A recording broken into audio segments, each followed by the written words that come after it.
So I was doing homeschool planning for the next week, for the second week of the school year, and I wanted to share a little something with you on how I plan our days.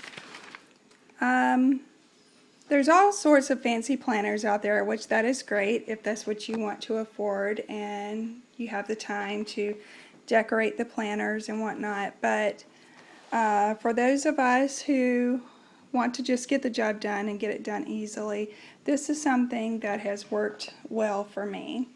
And it's very simple. It is so simple that it's a little crazy, but this is what's working. I know my penmanship isn't the greatest. You have to remember this is a homeschool planner and I'm doing a lot of handwriting whenever I write this out.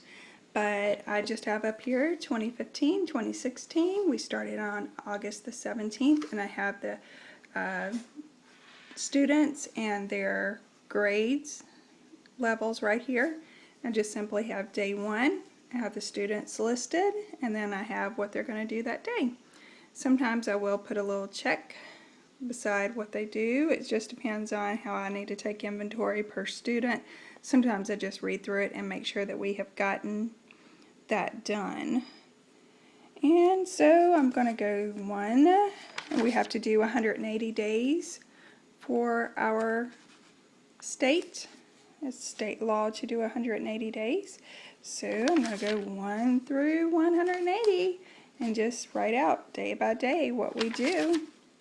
Now also on some Fridays, like this Friday, we hope to go on a little field trip.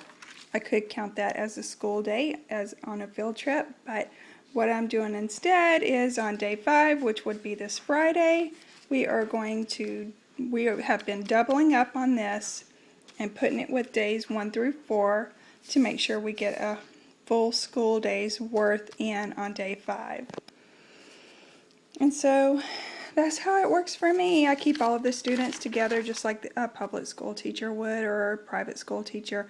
I don't have them separated student by student. Now, depending on where you are, it might be law in your state stating that you have to separate them individually, but this is what works for me, and it's easiest and fastest.